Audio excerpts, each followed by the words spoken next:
जय हिंद प्यारे बच्चों। आज कक्षा 8वीं हिंदी बसंत के अंतर्गत पाठ 4 दीवानों की हस्ती कविता, जो कि भगवती चरण वर्मा जी द्वारा लिखी गई है।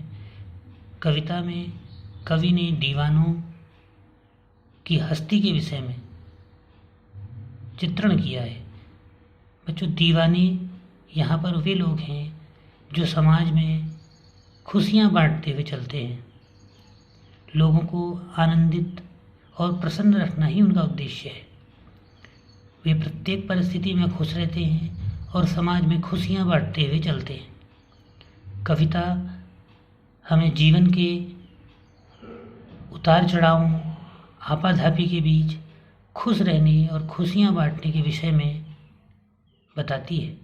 तो आइए बच्चों, चलते हैं कविता की ओर।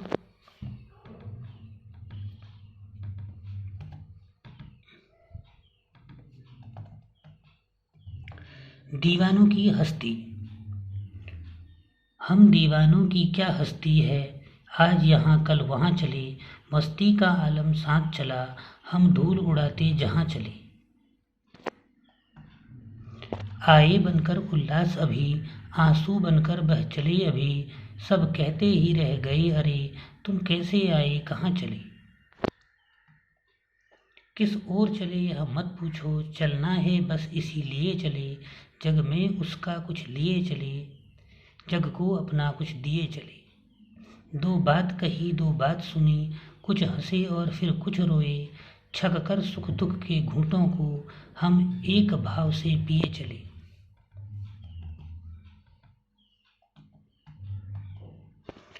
हम भिखमंगों की दुनिया में स्वच्छंद लुटाकर प्यार चले, हम एक निशानी सी उर पर ले असफलता का भार चले। अब अपना और पराया क्या, आबाद रहे रुकने वाले, हम स्वयं बंधे थे और स्वयं हम अपने बंधन तोड़ चले। कवि का नाम भगवती चरण वर्मा। बच्चों, आपने कविता में देखा वर्मा जी ने किस प्रकार जीवन में आपाधापी के बीच, उतार चढ़ाव के बीच प्रत्येक परिस्थिति में खुश रहने और खुशियाँ बांटने की बात कही गई है, जो दीवानों के माध्यम से की गई है। यहाँ पर कवि का दीवानों से आशय उन व्यक्तियों से है, उन लोगों से है जो प्रत्येक परिस्थिति में खुश रहते हैं और समाज में खुशियाँ बांटते हुए चलते हैं। तो आइए बच्चों, सबसे पहले हम इसकी शब्दार्थ की ओर चले। हस्ती अर्थात अस्तित्व, आलम दुनिया, माहौल, स्वच्छंद अपनी इच्छा के अनुसार चलने वाला,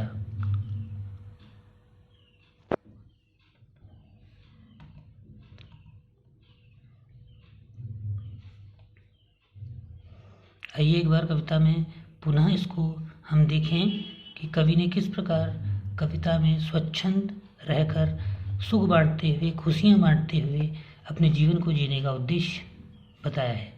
हम दीवानों की क्या हस्ती है, आज यहाँ कल वहाँ चले, मस्ती का आलम साथ चला, हम धूल उड़ाते जहाँ चले। आए बनकर उल्लास अभी, आंसू बनकर बह चले अभी, सब कहते ही रह गए अरे, तुम कैसे आए कहाँ चले। किस ओर चले यह मत पूछो, चलना है बस इसलिए चले, जग में उसका कुछ लिए चले, जग को अपना कुछ दिए चले। दो बात कही दो बात सुनी, कुछ हंसी और फिर कुछ रोए, छप कर सुख दुख के घूंटों को हम एक भाव से पिए चले।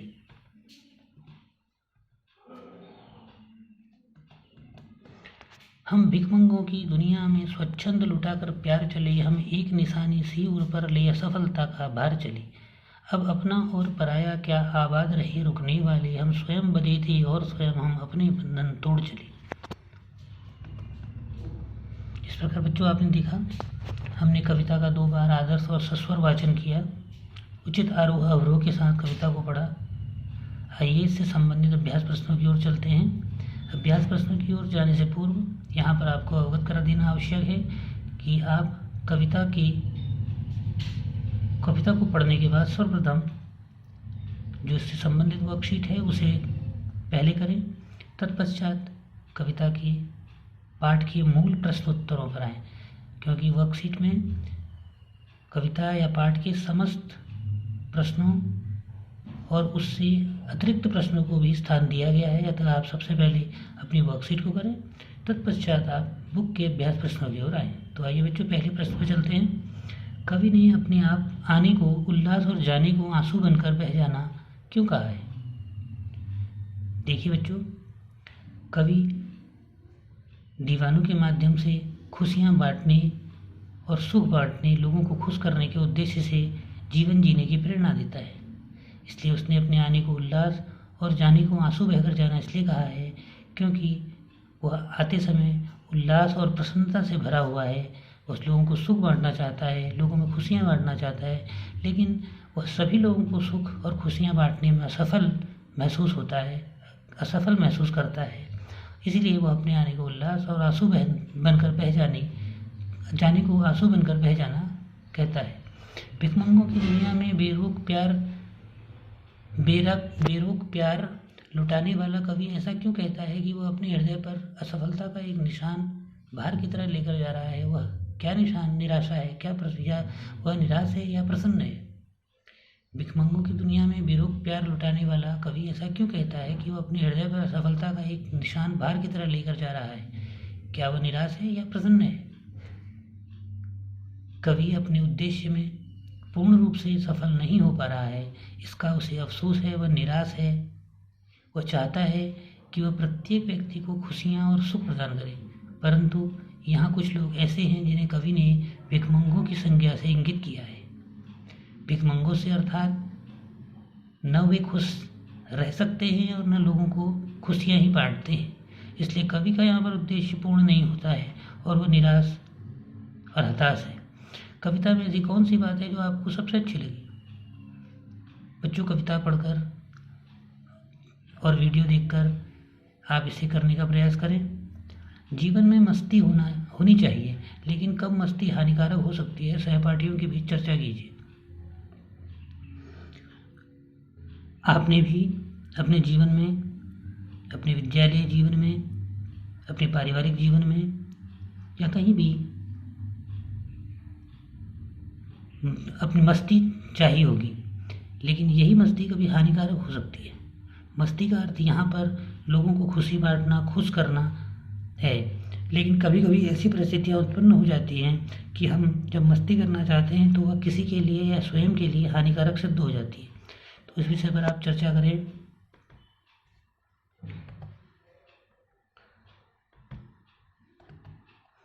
अनुमान और कल्पना। एक पंक्ति में कवि ने यह कहकर अपने अस्तित्व को नकारा है कि हम दीवानों की क्या हस्ती, आज यहाँ कल वहाँ चली। दूसरी पंक्ति में उसने यह कहकर अपने अस्तित्व को महत्व दिया है कि मस्ती का आलम साथ चला, हम धूल उड़ाते जहाँ चली। यह फाका मस्ती का उदाहरण है।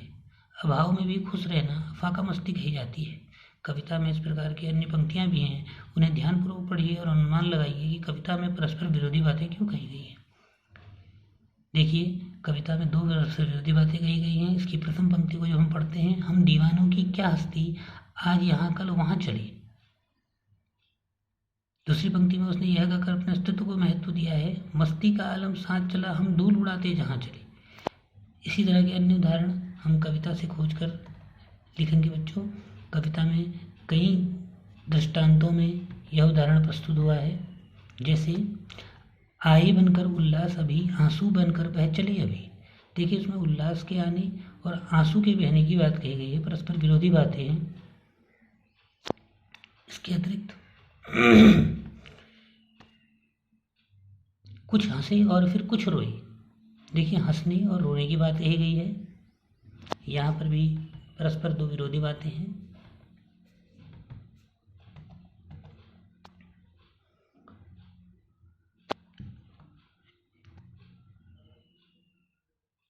इस प्रकार कवि ने कई दृष्टांतों के माध्यम से परस्पर विरोधी बातों को कविता में स्थान दिया है। संतुष्टि के लिए कवि ने छक्कर, जी भरकर और खुलकर जैसे शब्दों का प्रयोग किया है। इसी भाव को व्यक्त करने वाले और कुछ शब्द सोचकर लिखिए, जैसे हंसकर, गाकर। इसको आप अपनी कविता को पढ़कर उसे खोजें तथा लिखें। मैं यहाँ फिर बता देना चाहूँगा आपको, पहले आप वर्कशीट पर जाएं बच्चों। फिर जाकर के अभ्यास प्रश्नों को हल करें, क्योंकि वर्कशीट में आपके समस्त प्रश्नों की और इससे इतर प्रश्नों को भी स्थान दिया गया है। तो आइए बच्चों चलते हैं वर्कशीट की ओर। हस्ती का क्या अर्थ है? दीवानों की हस्ती पाठ के कवि कौन है? मस्ती भरा जीवन जीने वाले या दीवाने जब एक जगह से दूसरी जगह जाते हैं तो उनके साथ क्या होता है? दीवाने लोगों में क्या बांटते हैं? दीवाने ने रुकने वालों के लिए क्या कामना की है? कवि ने अपने आने को उल्लास और जाने को आंसू बहकर जाना क्यों कहा है? कविता का मूल भाव क्या है? आप अपने मित्रों के साथ मस्ती करते हुए क्या करना चाहेंगे? प्रत्येक परिस्थिति में खुश रहना तथा खुशी बांटना क्या सही है? क्यों? उदाहरण के अनुसार शब्द सोचकर लिखें। छक कर, जी भरकर, खुलकर, हंसकर, रुककर। जीवन में मस्ती होनी चाहिए, परंतु जब मस्ती हानिकारक हो जाती है और क्यों हो जाती है? फाका मस्ती अथवा अभाव में भी व्यक्ति खुश कैसे रह सकता है? फाका मस्ती का अर्थ है अभाव में भी खुश रहने की क्षमता। तो बच्चों इस प्रकार आप अभ्यास प्रश्नों को और इससे संबंधित वर्कशीट को करने का अभ्यास करें। यदि आपको इस विषय में कोई दिक्कत का सामना करना पड़ता है तो आप पहले YouTube चैनल को देखें, कविता को 2 बार अथवा 3 बार पढ़ें और इन प्रश्नों को कविता के द्वारा अपने शब्दों में उतार कर इनका उत्तर देने का प्रयास करें। धन्यवाद।